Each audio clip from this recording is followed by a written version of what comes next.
We'll see. There we go. So I wanted to talk about content creation is essentially my focus. And let me see if I can go back. Nope. And play it again. So there's 3 sites that I'm a big fan of for finding those stock images that we had mentioned before. Unsplash, Pixels, and Pixabay. They're all going to be free images and there's no copyright issue. So one of the things that I wanted to help focus on was if you have no time, and this is a great way that if you're looking for stock images, but the key to using these sites is going to be the prompt. So as I'm typing in, I don't know if you can see it. So depending on what you're specifically looking for, if you're doing windshield replacements, or if you're doing specifically SUV tint work, if there's something that you want to specifically show that this is the work that you do, this is a great resource. If you're not out taking pictures, you're not a professional photographer, I wanted to show this site. And those other 2 sites are very similar. But the key is if you're looking for the specific image is to make that prompt as specific as possible. And as you'll see as I go through this, it gets more specific. So this is vehicle windows, and you'll see all the different ones that kind of show up. This is a rainy drive. So if you're looking for something, if you have wet tires that you're trying to sell and you want to find imagery that you just aren't able to take and to do, you can find it and then specifically make sure that you're utilizing that prompt, because that's going to be the kind of the reoccurring thing with this. If you're using AI, make sure that you're not just typing in, right, make me a social post, which I'll show at the end in a little bit. You want to make sure that you're as specific as you can be so that you can use, like you said before, if you're going to take these images and then put them onto your website and you don't have a photographer on staff, and then once you find these, I will then show different ways that you can then make it more specific to your shop. So as I'm going through here, I'm showing a bunch of different specifics. Obviously, I think it's going maybe a little too fast. But one of the things that's showing is when you click on one of the images, a lot of times there'll be a series. So there'll be different ones. If there's one that doesn't look right to you, you can kind of shift through and find one that works to more your style. And obviously this is kind of firing a whole bunch of them at you, but as you can see, the text is getting longer and I'm getting more specific for what I'm looking for. So that's super helpful if you have a specific sale on like whether you're selling cars or whatever it might be, this is a good way to do that. Pixels and Pixabay, these are all free sites. That's one of the key things I want to make sure that everybody knows about. So then if you find this image, how can you make that more custom to you? So this is the one program that is a paid feature. If you have Photoshop, it does kind of already exist within it if you're updated to the most recent model. So once I found that picture, I was like, I like this one. I'm going to go with this Jeep, and I want to figure out a way, but I'm in Colorado. How do I do that? I want to make a more picturesque background. So as you saw, I kind of traced around the outline and then change the sky.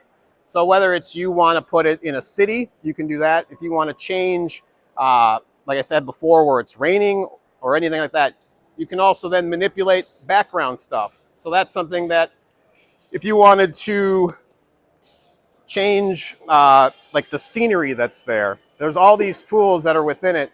And if you've utilized AI, or not AI, if you've used Photoshop before, it's very simple to use. You just kind of highlight over it and then click, and then you type in, just like on the other pages, the specifics of what your prompt of what you want to show up. The key with this one as well is that you have to make sure that you're even more specific, because you'll get 3 different options that kind of come up as far as what the AI creates from what you've written in that you're asking for. And so sometimes it's not always what you want. So then you can kind of go through these different options and find the most picturesque sunset that you're looking for to kind of create this cool image. And as you can see, I'm kind of taking out different pieces of, if you have like a sign or a competitor that you're trying to make, I want to take that out, or there's a license plate. That's one thing I've done a lot too. If you have a very high-end vehicle that you're working on, a lot of times, I shouldn't say a lot of times, but I always make sure that I blur that license plate out just for that owner's safety, because if somebody's like, oh, I really like that high-end SUV that they did, maybe I want to go carjack them or whatever it might be. But that way you can blur out different confidential or sensitive information, which is super helpful if you're going to use this image as well. So I'm still going through here, and you can see I'm doing a bunch of different changes, and it does take a little bit. And I think in a little bit you'll see I might change to a different car. It doesn't always work exactly how you want it to. AI is still, this is just the first version. They had a Photoshop beta that went through that I was playing with. This is now integrated within the Photoshop app. Photoshop. Adobe Photoshop. Yep. So that's a part of like the Adobe Creative package. If you've got Lightroom, if you're doing photography, Premiere Rush for videos and stuff like that. And so I'm still going through here of adding like a tree. I wish it was much clearer and you could see that there's like a lake back here. That tree is changing. So you can modify and do different things and make it much more custom. There was one customer I had, we were a Chicago client. I had a very skinny vertical image and I needed to make it a desktop for the background on the website. So essentially I had in this piece, and as you can see here, you can add in buildings and make it look as close to real as you can. And it worked out good. This one you can see there's a city skyline, almost looks like Dubai. Obviously it's, the Jeep is still there. So it does, you can make a lot of different things with AI. Obviously having the skill to do this is key. One of the ones I did here where I think you can add in, this is for like windshield replacement. It's hard to find like windshield cracks. Nobody takes a picture of their cracked windshield and posts like, hey, I got this great crack in my windshield. So trying to find that content for one of our customers to do that, I had to go in here, find a nice picture, and then I started adding in some cracks into the windshield.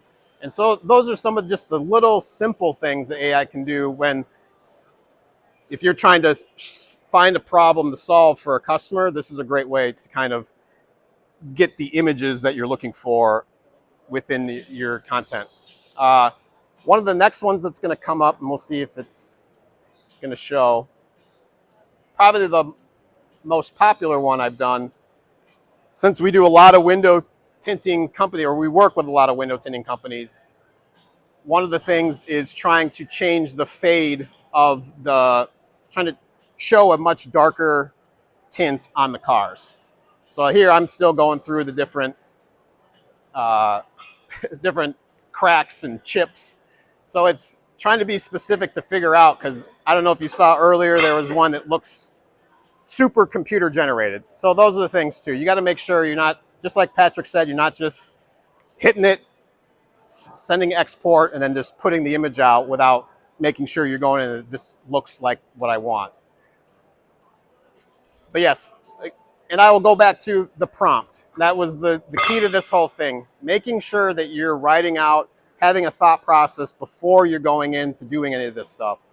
Because like Matt and Pat had both mentioned, not just with these specific sites or images, when we're about to go, I don't know how long I spend on this one, so I apologize. But just having that ability to personalize these photos is super key. Let me see if I can fast forward through this part. Anybody have any questions about Photoshop? Nope.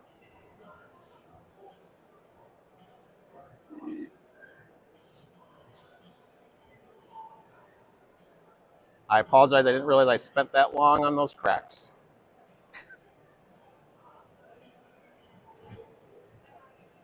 Come on. I might be just slowing it down. So this is what I'm talking about. So one of the biggest things that I end up doing is taking a car like this and then trying to show for a shop how it looks with tinted windows. The thing with this one is that sometimes it's challenging. So you do have to have a level of ability if you're going to try to do different stuff. And like I mentioned too, it's not always going to be perfect. And so with this one, I didn't have any options that I liked.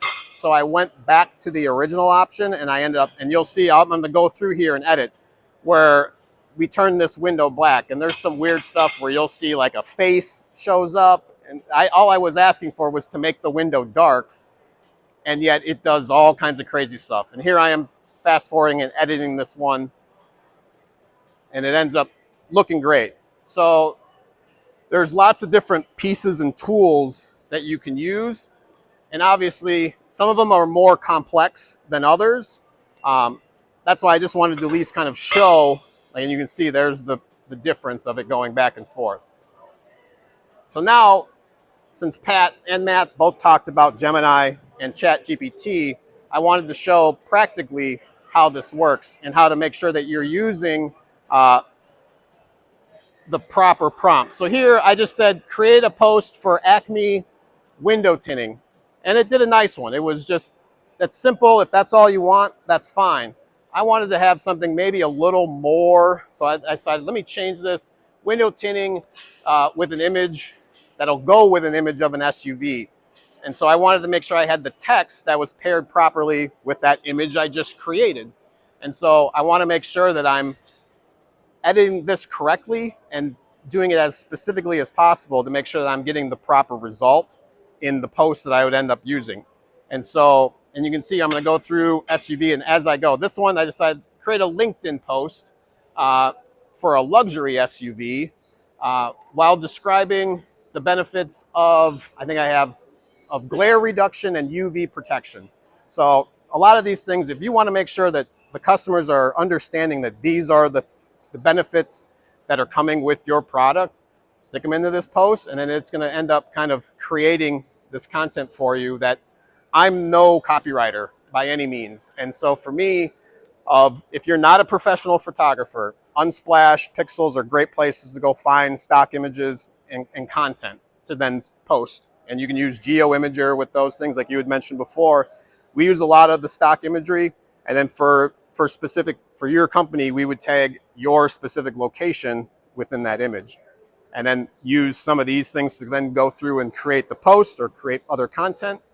But yeah, so as I'm going through here, you can see that there's a lot of different specifications. So I'm doing the same thing previous, but for like a residential window film. And you can have it break it down at the end. It'd be like, I want this for Instagram and LinkedIn. And the thing to think about is you're not going to post the same content that you would on TikTok or Facebook as you would on LinkedIn.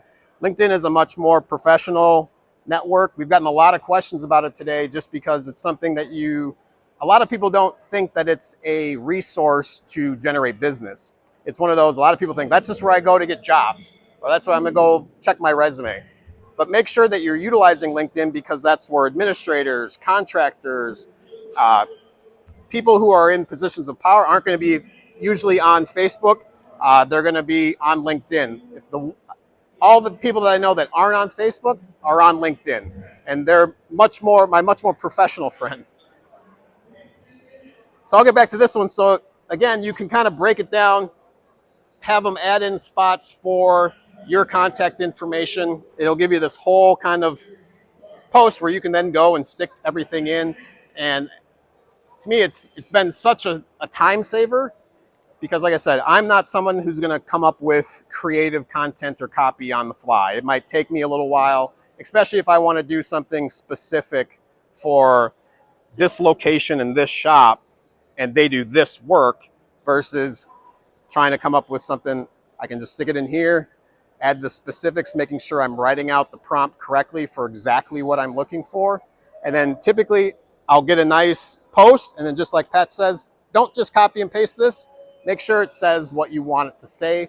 A lot of times you might get words mixed up, so always double check.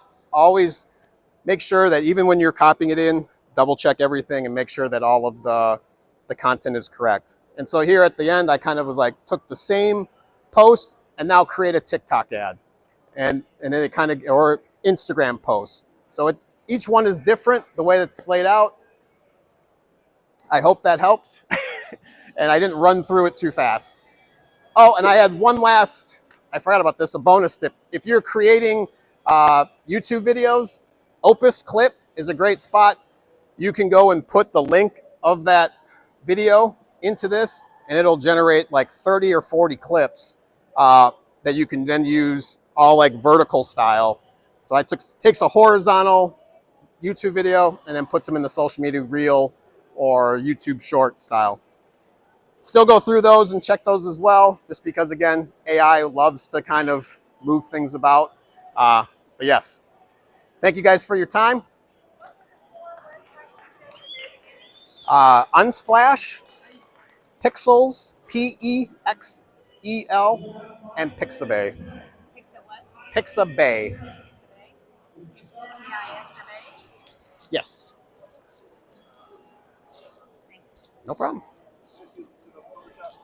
Sure. So when you're actually using the application, are you using a select tool and then giving it commands? Like, what does that look like when you're using it? Here, I'll take this one. That window black, for instance, did you trace that out with the select tool and then start firing commands at it to get it to stand? That was all me manually doing. Okay. Like, it doesn't do the actual work itself. I wish it would. Right? I have my fingers crossed. Yes, it is. But it gets you a lot closer.